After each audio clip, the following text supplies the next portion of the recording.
my best to be as brief as I can, but I do think there's some important things that I'd like to make sure are communicated, and I'll try to skip over maybe some of the description of the bill, leave that for questions, because I know there's been a lot of conversations on this already. But just a quick preface though, as you all know, the state has a goal to try to get 60% of our population having a post-secondary degree. We've done some important things to try and advance that. We've mandated the FAFSA, we've mandated the SAT, and last year we passed my bill giving students new rights to have access to their transcripts, even if they're in guest, and they can get back to school. These are all important things that we've worked on, and I support, and we should continue to work on these issues. But at the end of the day, there is an elephant in the room that we need to address, and that's the increasing number of students who just don't feel like higher ed is a place for them. A number of commentators have started to notice this, and it's reflected in surveys as well. The Gallup Organization has found the percent of Republicans with confidence in higher education has declined from 56% in 2015 to 19% in 2023. It's a pretty steep drop. The Pew Foundation found that professors bringing their political and social views in the classroom was a leading cause of this concern among Republicans. 79% more than were concerned about tuition. In Indiana, a survey mandated by the General Assembly, that Gallup is commissioned to conduct, found that 46% of political conservatives in a classroom feel they can openly express their opinions versus 79% of political liberal students. That's a 33% gap. Similarly, conservative students were 3 times as likely as liberal students to believe that professors discourage them from commenting in classes that address with cultural or political issues. Some of this certainly may be perception, but I don't believe that you can dismiss all of it as just that. In fact, I would suggest that anybody that has a hard time believing this, and I'd like you to address the question, have you ever gone and spoken to the college Republicans at your local university? If there even is a college Republicans at your local university, many of them often don't now. So addressing this issue will both improve the quantity of Hoosiers that we can get in local higher education. I also believe it will improve the quality of education they receive. Because we all benefit, no matter your political beliefs, we all benefit from being challenged and exposed to new scholarly ideas. Now, in the last week, I've seen a number of unfounded assertions about this bill, and I've also seen a few legitimate policy disagreements. As long as I have the floor here, I'd like to just take a quick moment to go through a couple of these, so I think it's important to clear the air on those. So the first one is a myth that you may have heard, that this bill would somehow harm tenure or make it difficult to attract faculty. To refute that, I point out 3 inconvenient facts for that assertion. The first one is that at every public institution in Indiana, boards of trustees are already voting to confirm whether somebody receives tenure. If you look right in the minutes of the April 2023 Purdue University and IU minutes, and you can see those votes right there. Now granted, you might call them a rubber stamp, but there's work that leads up to that. Pew faculty assess their fears, there's committees, the trustees delegate that throughout the higher education apparatus, and that is exactly how SB 202 will work. If we need to have an amendment that makes it clear that they can delegate that ability, that's fine. That's how I always intended this to work and how it would work, exactly the way that we conduct tenure right now, where the trustees are the final say, just as they are now, but they delegate that throughout the higher education system so that, and it works their way up, and there may be one that maybe they don't handle in that public meeting because maybe there needs to be some HR discussions. But there's no difference in how this would function than what is current practice. Now, although that's currently happening right now, if you look at our code, there is absolutely nothing that protects tenured faculty from being discriminated against for criticizing administrations, for their outside political views, or for anything else that tenure was intended to do. This bill, for the first time ever, would put into code those protections for our tenured faculty that you cannot use in making tenure decisions, your outside political views. You cannot use the fact that you criticize the administration, or that the content of your research was for some reason objectionable. That is a big deal for tenured faculty in Indiana. And anybody who favors and understands the reasons why we have tenure should be supportive of that and celebrate that change. And finally, on this myth about tenure, post-tenure reviews are already very common throughout the country. I'm sure we'll have a couple of people testifying today from the AUP. The AUP data says that 67% of public universities already have post-tenure reviews, and 27% of those reviews can lead to termination. This is a common practice. Granted, we don't have it in Indiana, but it is not unheard of or revolutionary. Likewise, the Act of the American Council of Trustees and Alumni says as early as 2002, 37 states required post-tenure reviews. And my understanding is that Indiana State University post-tenure reviews are required every 3 years already. Now, there is a legitimate policy difference that is not a myth. And that is if you believe that we should make lifetime appointments, spending sometimes upwards of $1 million on that appointment, and you believe that there should be no occasional review, or a review with any accountability, that you are continuing to teach seriously, that you are continuing to meet even the basic level of performance, then I disagree with that, and that is a policy difference. And I believe that you also disagree with most Hoosiers who are financing those public institutions. Myth number 2 is that somehow SB 202 would mandate the teaching of any particular content or even a pseudoscience, or that might also prohibit the teaching of a content. 202 would actually mandate certain criteria to be made in the tenure decision process, but it doesn't mandate that any particular content be taught. It doesn't mandate that students be exposed to every thought, and certainly not every thought that isn't scholarly. The language is very clear that it just asks on the criteria, faculty to answer, what are you doing to help expose students to a varied scholarly thought? It's not, what are you doing to expose students to varied pseudo-thought or varied political thought? It's scholarly thought. That is not an unreasonable demand. If you believe it's unreasonable for faculty to answer occasionally, how do you expose students to competing scholarly views?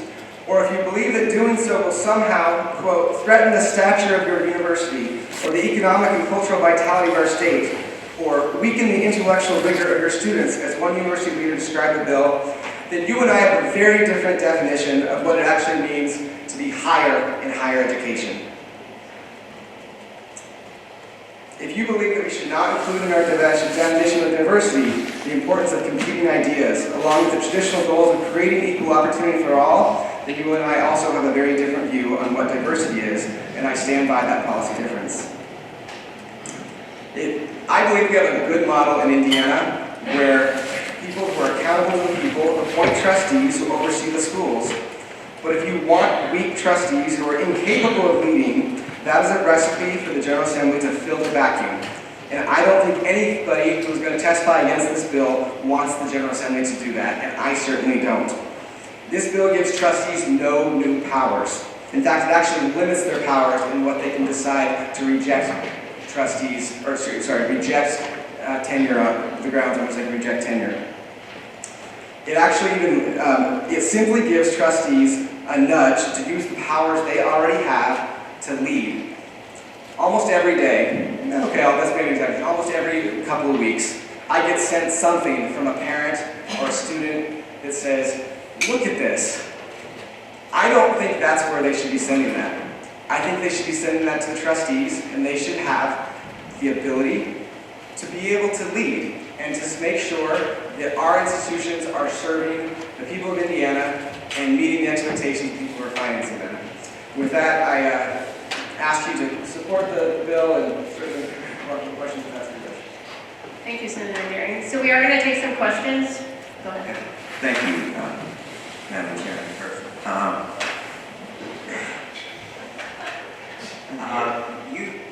First of all, I don't think you very bad. We worked last year on the bowling bill together. We worked last year on your bowling bill a little bit. Okay. Great bill. And I appreciate your support. I don't know if you're aware that I am a full-time, full professor, which means that I've been on tenure and I've been promoted to a full professor. I happen to be the only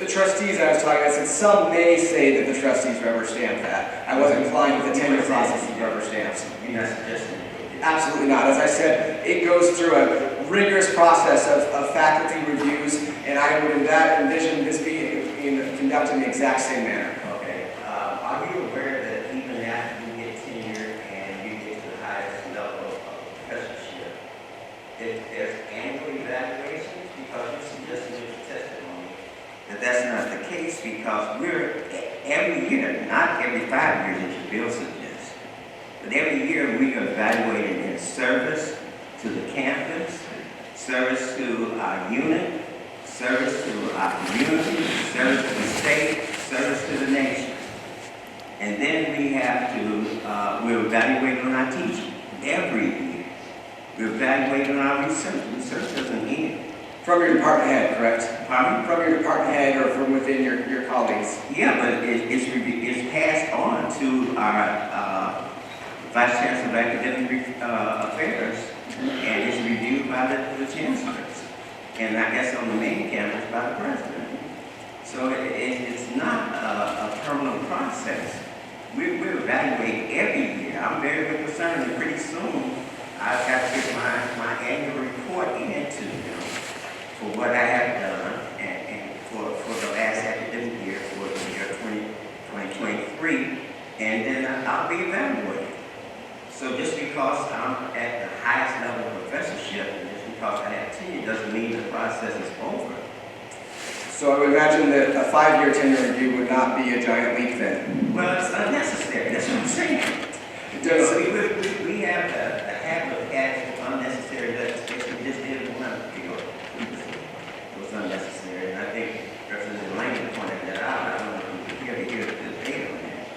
And then we start talking about diversity. Diversity is something totally different than being receptive to various students' opinions. I've told you all, and so I started not getting old after that, and I chose to get old. But let me just tell you that one of the things I got my doctorate in 1978. When I got my doctorate, I became an adjunct professor at 3 different colleges. In Western, at Purdue Calumet, which is now Purdue Northwest, and at IU Northwest.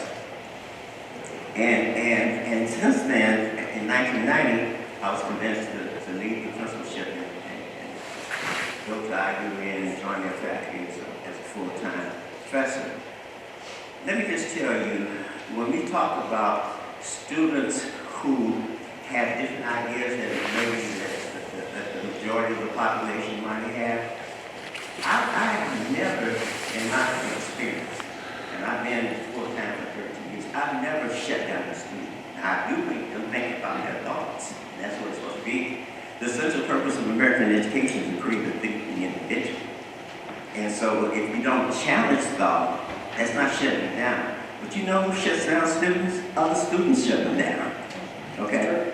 Okay. And I don't allow them to be rude to them, but I do allow them to correct their thinking or to have input, because if I say you can't share your opinion, then I'm guilty of doing just the reverse of what you're trying to do with this particular bill. And so I think you're shooting in the dark at something that's a problem that doesn't exist. You may have one or two people who feel like because somebody tried to open up their thinking. See, the mind has to be like a parachute. It has no value if it doesn't open up. You don't need a stored parachute. When you need a parachute is when it's open. And your mind has to be open. And our job is to help students see things from different vantage points. And that's why we continue to do research. That's why we continue to try to improve our instruction. And then the point that you have in here is, you said that like the system has been flawed, the majority of the trustees that are appointed are appointed by governors for 20 years or more. This state has been under Republican leadership. It has been Republican government. So you say that the Republican government did a terrible job of appointing these trustees. That's what you're saying. You may not be saying what you're saying. That's the message that's being implied in what you're saying. And I don't think this is a situation that's broken. I think you want to break it. You start talking about allowing the speaker and the person who attempt to appoint these people. You're making it more political than what it is already. I think the alumni ought to have some input to the process. They can do the process. Dr. Smith, do you have a question coming up? No, I have a statement. Is any... I'm questioning why he's bringing this legislation, so that's my question. Okay, would you like to answer that, Senator Deery? Well, if I could just address a couple things quickly. The first is, sure, there are performance reviews that may or may not happen within faculty, but I would suggest that if you went back and looked at, is there ever accountability for somebody who is, and to use academic parlance, just dead wood and not particularly teaching, I would suggest those numbers are very low. And in my view, it's reasonable to have somebody every 5 years, excuse me, every 2 years to review. Second, I mean, we may just have to disagree that there's a problem here, but I would encourage you to have this conversation with students. I incur about... I think my door is always open. That's professors a lot that door. My door is always open. So I talk with students, and not only students, they walk into my office because I have open door policy, and they said this is one that can be talked to.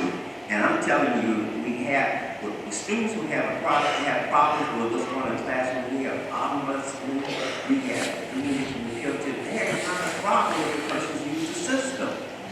There's no problem.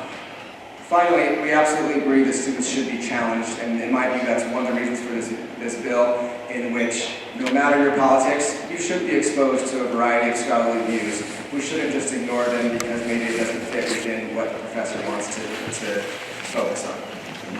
Thank you. Representative Quinker, do you have a question? Thank you, Madam Chair. Senator Deery, why do you think so many of our professors, and including the Dean of Engineering and several others, are really suspicious of this bill and are as negative as I've seen? Our faculty get interested or even willing to testify against this bill, actually compared to the water project. I've received a lot of calls. There's something about this bill that just scares our professors and our people that are at the college level and universities. It scares me that they're just not supportive of this at all.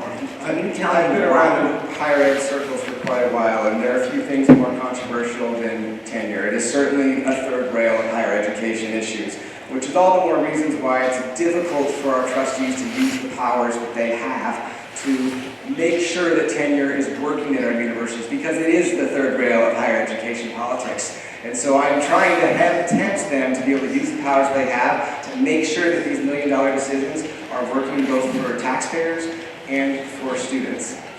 And the last thing I would say, Representative Quinker, is I believe that there are very few people that understand that if they search Indiana code right now, they have no protections against retaliation, even if they are a tenured professor, for the content of their research or outside political activities, these reasons why they have tenure.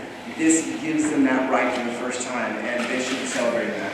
Are your board of trustees supportive of this particular bill? I don't want to put words in anybody's mouth, but I will say this. I have been working with multiple administrators, multiple faculty from multiple universities for multiple months on this bill, and I feel like we have it in a very good place, and I've heard from a number of other individuals that feel the same. Obviously, that's not unanimous, but I'm comfortable where we are and with the impact of it.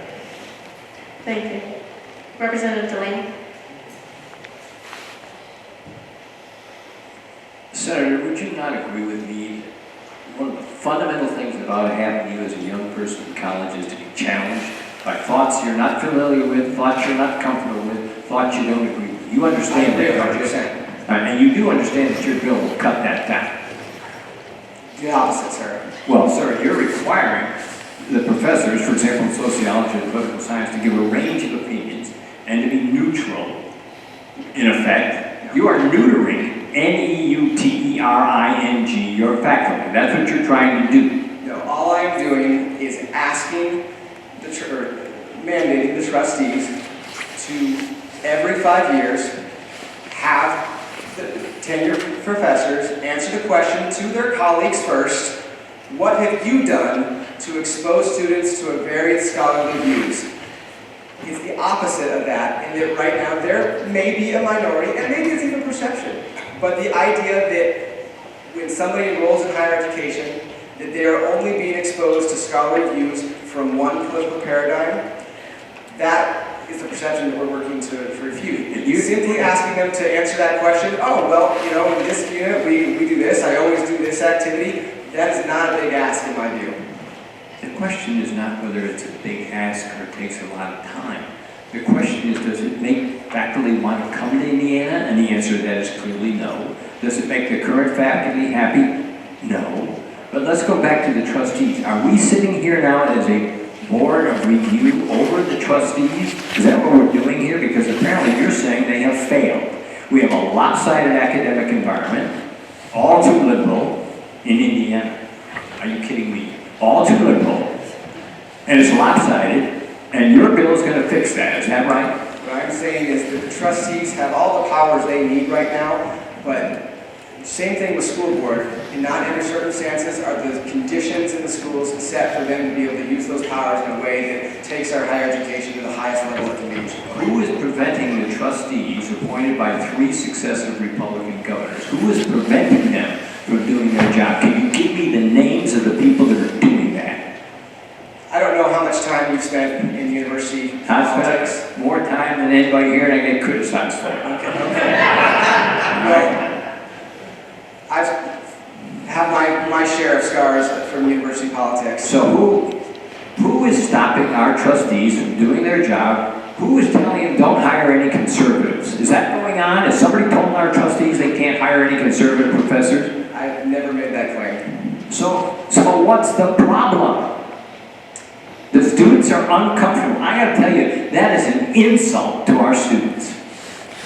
They're uncomfortable. I remember a few years ago, people that were allegedly on my side of the political world were complaining they needed trigger notices before something unpleasant was said.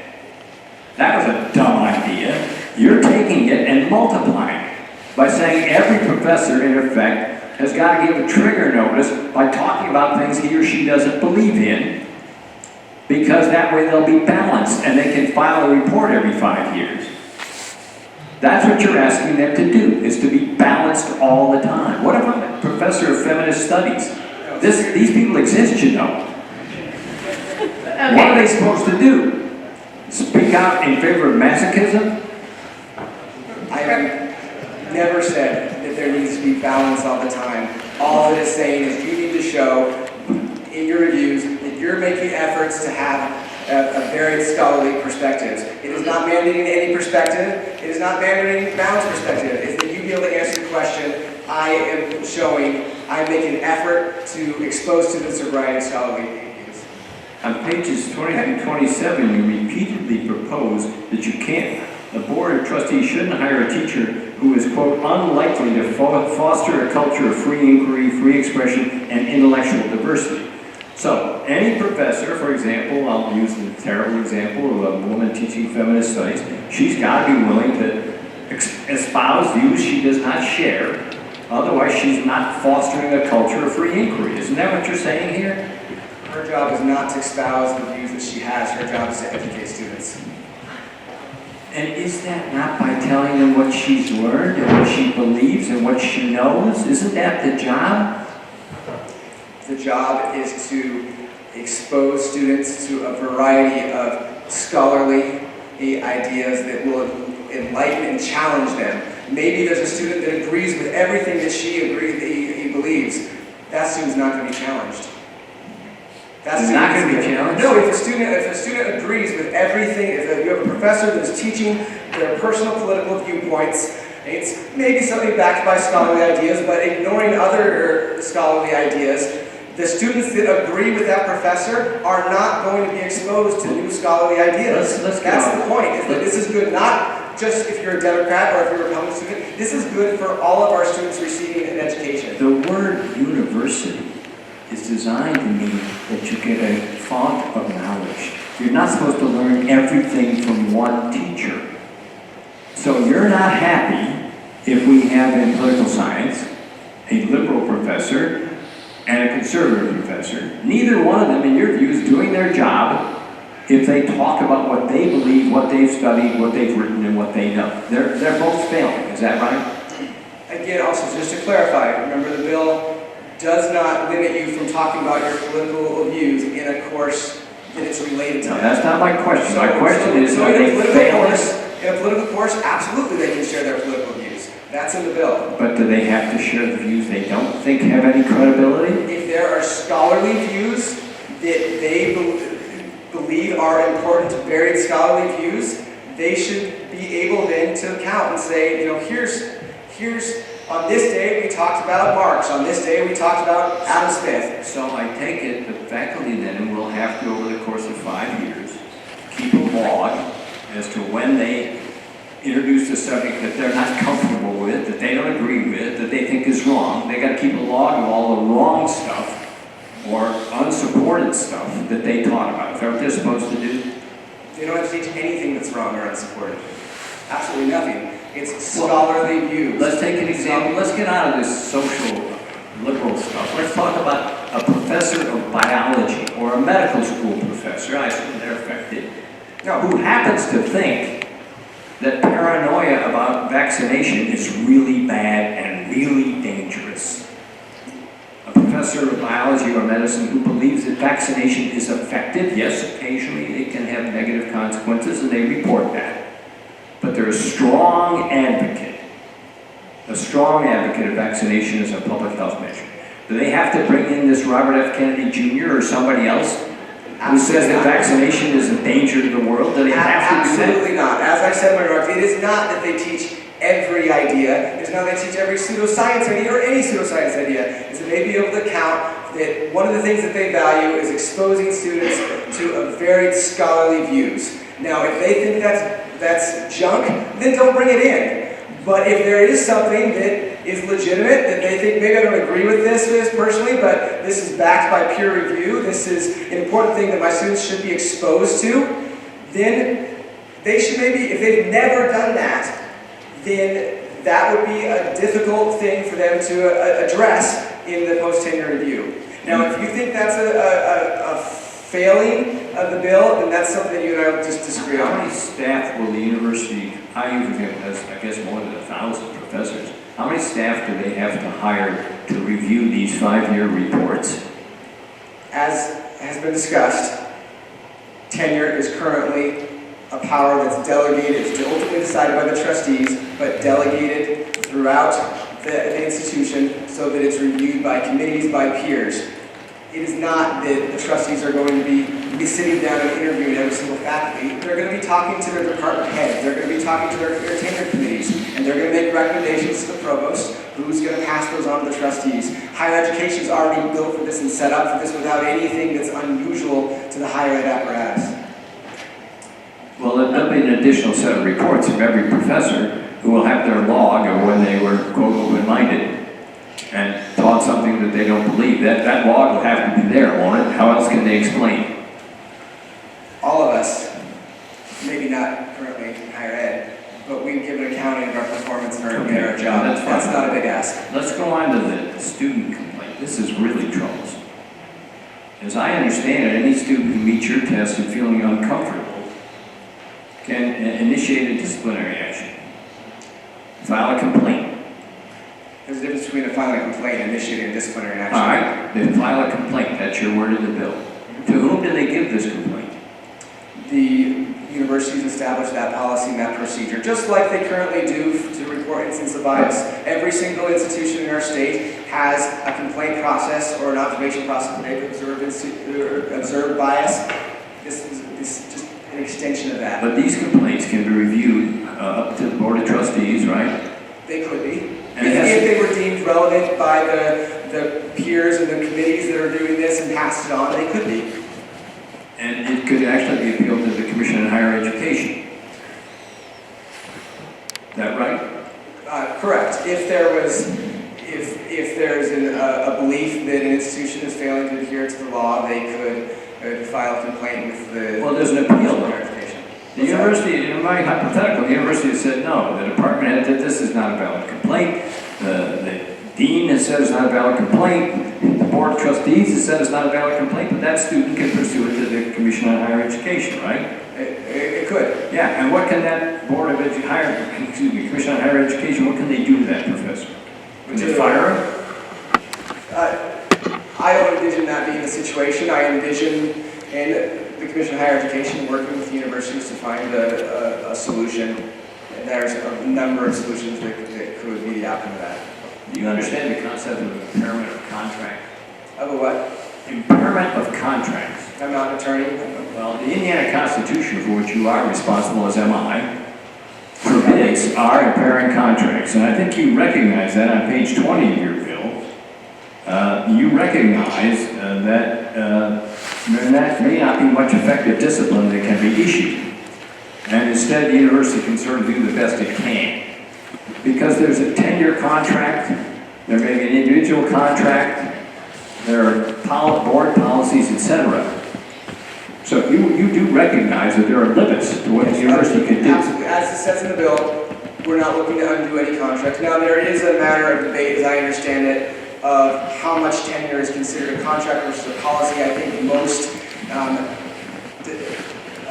thinking on that is that it is not a contract. In fact, I think I've seen in tenure agreements to make it clear that this is not a contract, which is a giant out clause, which gets back to my point earlier about how there is nothing in Indiana law protecting tenure for faculty currently. This would fix that. Well, do you have any idea what it's going to cost us to litigate firing by firing, whether or not this was a contract and what the scope of the contract was? We're talking tens of thousands of dollars per case if a professor is fired or otherwise disciplined. You understand that, don't you? It's not my belief that the result of this would be massive amounts of firing. It's my belief this would be a prod to the trustees to use the powers that they already have to make sure that tenure is working for the people of Indiana who are financing those institutions. So this bill is a message to the trustees rather than an effective action, is that right? Can't it be both? Well, it could be, but I think it would be an ineffective action if it is. You know what swatting is? I don't quite know what you said, but I don't. Swatting, S-W-A-T-T-I-N-G. I do not. That's a process which wise guys now use if they're mad at the Secretary of State. They send out a word to the fire department. There's a fire at the Secretary of State's house, and 10 fire departments show up to rescue him. Do you understand? I was a student for a long time. Do you understand that students will gang up on a professor if they don't like him? Do you understand that professors will get multiple complaints? Certain professors will become very, very busy with dealing with complaints. And you understand that small groups of students, formal or informal, can just drown a professor under complaints. Do you understand that? Our institutions are very capable to sort through what's reality, what's not, and to handle those situations accordingly. They do that already with complaints all the time. They do that because students already do have a right to complain, don't they? Students do have rights to complain. Let's get back to some of this. No, I'd like to address that. One, then I don't understand why it's such a big deal to create a process for them to be able to complain when they feel like they're being pushed out of the university. And two, if they do, then why is it that they keep sending me, did you hear about this happen, did you hear about when this happened, instead of sending it to the trustees or to the HR professionals? That's where it belongs. It doesn't belong in the General Assembly. I reject this push out. Purdue had the largest number of applicants they've ever had. Who's being pushed out? Are there only liberals at Purdue? Have I missed something? If you look at survey data, it's very clear, two things. One, there are many demographics that are underrepresented at our institutions. That's racial demographics. Conservatives are one of them? That's racial demographics. Conservatives are one of them? It is. Okay. It is. Wow. And I can provide that data for you. Okay, we need to move on. We have quite a few people here Well, I waiting to think testify. this gentleman needs to explain, this senator needs to explain the motive for this bill, and I think we're getting there. I think we're getting close. Well, Let me go can I- down and let me conclude on just one key point Okay. here, okay? You indicated earlier that you think we don't have adequate people applying, and that's because they don't want to go to college because the professors are liberal. Have you observed, you haven't been here as long as I have. Have you heard the endless talk about student debt? Is that part of the problem? The students are afraid of debt? I have worked for over a decade at addressing student debt. Yes, you were very proud that Purdue kept not raising its tuition, right? I'm very proud of it. Yeah, it didn't lower it, right? What, sorry, what? It didn't lower it, but it didn't raise it. And for that, you're to be thanked. But other schools have had to raise it a little bit. So there is student debt, and that deters me. Are you also aware that this body, to which I belong, has spent years emphasizing alternatives to college education and creating ever new career training, job training things, and making a point, a valid point, that you can often make a good living, you know, being a bricklayer, for example, okay? We've done that. We've sent that message. But that message, the cost of tuition, student debt, those aren't the problem. The problem is there's too many liberals. Is that the problem? Okay, Well, that's my last question. Is that This is the your problem? last question. There's just too many liberals on the faculty that the Republican governors have allowed to happen for 20 years. Pew Research Foundation actually researched this of why do you lack trust in our institutions of higher education. The number one issue for Republican respondents was that professors pushing views that are relevant and political views that are relevant to the classroom. They So chose yes, this to is go a there. deterrent. Oh, okay, all right. They That was- chose to go there and they lack trust. Representative Delaney. All right, so before we get on to the, thank you, Senator Deery. Before we get on to the testimonies, I just want to remind everyone in here that this is a body and we have a civic responsibility to be respectful of each other